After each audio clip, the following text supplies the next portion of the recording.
Jadi secara hakikat yang namanya syariat, torekot, hakikat, makrifat yang utuh, yang sejati adalah gerak aktivitas dohir batin kita ini yang terkoneksi dengan sang sejati. Ini yang universal nih Bapak Ibu, yang tidak terkotak-kotak, terpetak-petak.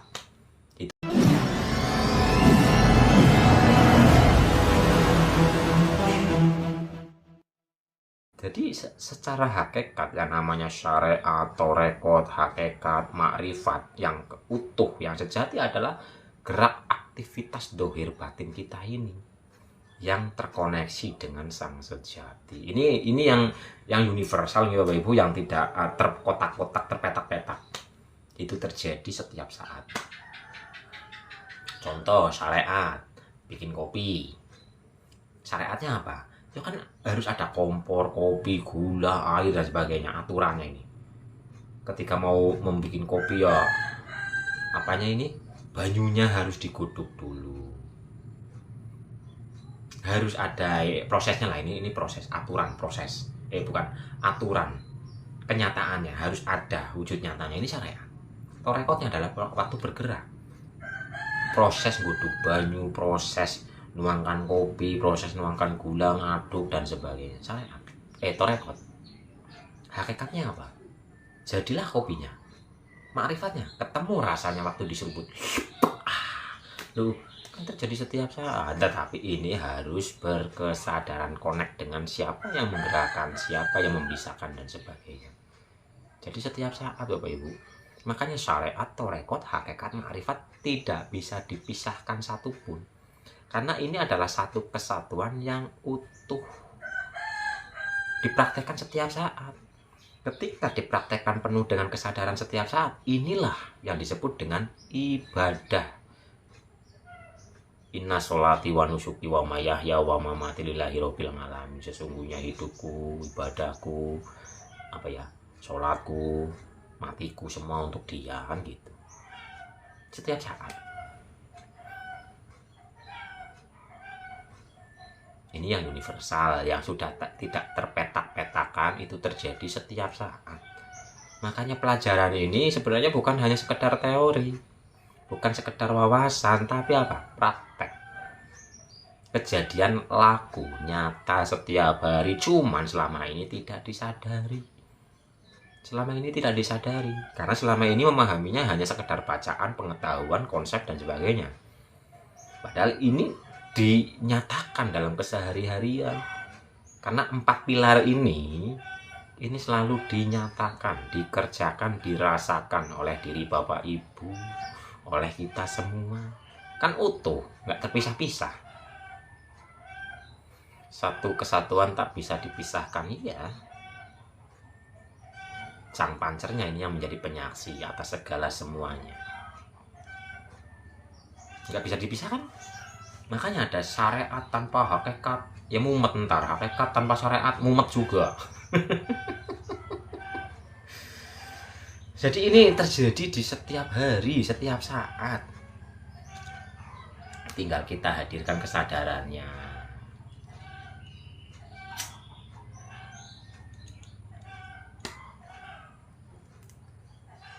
Ada syariatnya, ibarat ini yang universal yuk, tanpa petak-petak. Syariatnya ada gelas, kopi, air dan sebagainya. Tapi kalau nggak bertorekot, apakah kopi itu akan terjadi?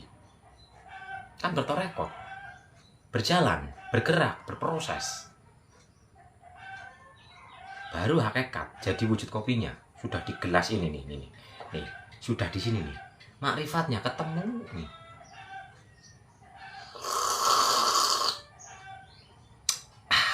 Lu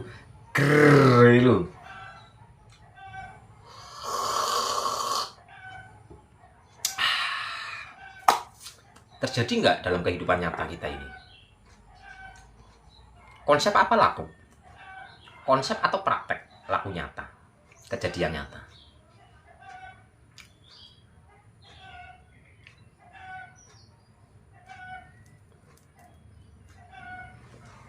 Waalaikumsalam, rahayu untuk semuanya. Laku nyata. makanya apa, ngalamin, dialamin sendiri. Jadi ilmu makrifat itu wajib dialami sendiri. Mana mungkin kita bisa merasakan nikmatnya kopi kalau nggak nyeruput sendiri. Jadilah penikmat kopi, bukan pengoleksi kopi. Karena ada kan yang mengoleksi kopi dari berbagai negeri, tapi karena ini belum pernah mencicipi rasa kopinya, ya hanya menjadi pengoleksi kopi. Sedangkan nyatanya ya diseruput kopinya, oh iya ternyata pahit, oh iya ternyata manis gitu.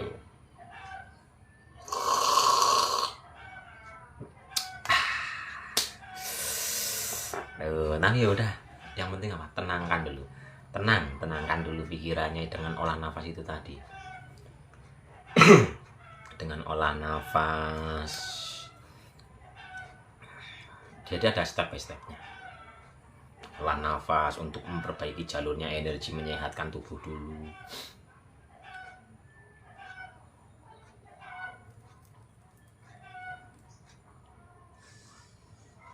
Soalnya kalau tubuhnya itu kurang sehat, biasanya pikirannya itu ruwet, mikirin yang macam-macam.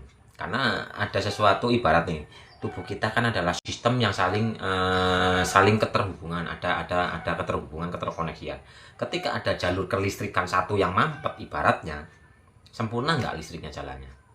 Contoh TV saja, atau motor lah dah. Motor, ketika ada salah satu yang bermasalah, motornya jalannya kan ya kadang berebet, kadang bisa ngegas sendiri, kadang apalah gitu. Jadi servis dulu raganya lah, servis dulu motornya, dibedah dulu motornya, servis, perbaiki dulu. Ketika diperbaiki, nanti jalannya lancar.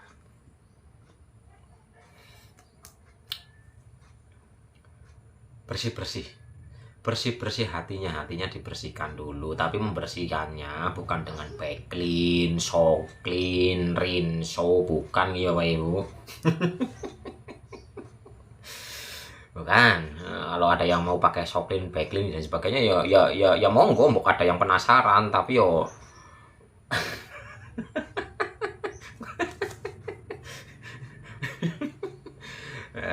pembersihannya itu adalah dengan kesadaran, mengalirkan energi ilahi, mengembalikan diri kita kepadanya, penuh dengan kesadaran yang murni. Waalaikumsalam. Bisa dengan wiridan, bisa dengan sadar nafas, bisa dengan olah nafas, bisa dengan bahasa meditasi lah, tafakur lah, dan sebagainya.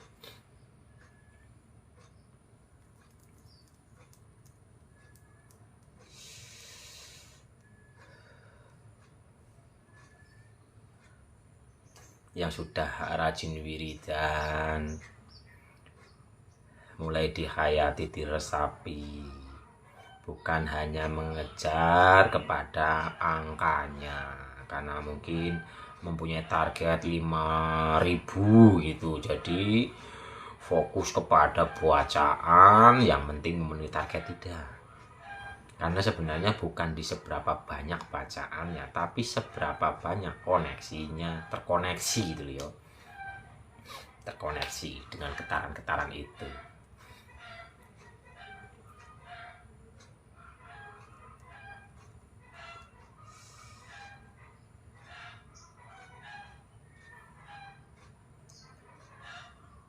Kemarin aku praktek, badan gemeter, campur sedih, campur takut. Praktek apa? Praktek olah nafas, sadar nafas, atau wiridan, atau apa? Ngudut apa termasuk olah nafas? Masih ya, karena pernafasan perut. Sebenarnya yang membuat tenang bukan rokoknya, tapi apa? Cara bernafasnya, pernafasan perut. Pernafasan perut kan di saat menarik nafas, perutnya mengembang. Di saat mengeluarkan nafas, perut kempes. Sadar nafas, zikir sadar nafas, badan gemeter lah, gemeternya itu. Kenapa gemeter? Kenapa bisa gemeter? Kadang-kadang nari-nari dan sebagainya, ini pelepasan. pelepasan energi-energi selama ini tubuh kita itu kan tegang. Jadi ketika dilepas ada getaran. Kadang yang lebih ekstrim itu sampai teriak-teriak, kan ada nih pelepasan emosi sampai teriak-teriak ada. Terus kenapa sedih, kenapa takut? Energi rasa yang selama ini terpendam itu muncul ke permukaan sedang dibersihkan. Waalaikumsalam, rahayu Pak Lulu, dan selamat bergabung untuk semuanya. Wajar yang awal proses tiba-tiba ada rasa yang muncul dan sebagainya, seperti sedih, khawatir dan sebagainya, wajar karena endapan-endapan itu sedang dibersihkan naik ke permukaan. Udah, teruskan saja, lanjutkan saja, praktekkan penuh penghayatan, nanti dengan sendirinya tenang.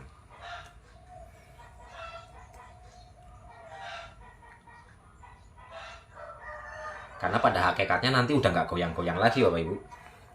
Kalau yang sudah biasa itu udah enggak. Paling hanya merasakan kayak merinding, merasakan sejuk, yang intinya nanti hatinya tenang, damai, bahagia.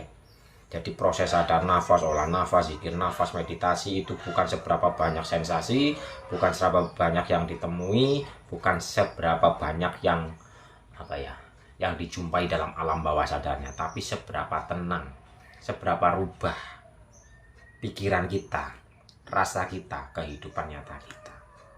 Yunat pada akhirnya nanti kayak gini, udah kayak gini, tenang kok, nggak kayak gini lagi. Kita tenang dalam kesadaran.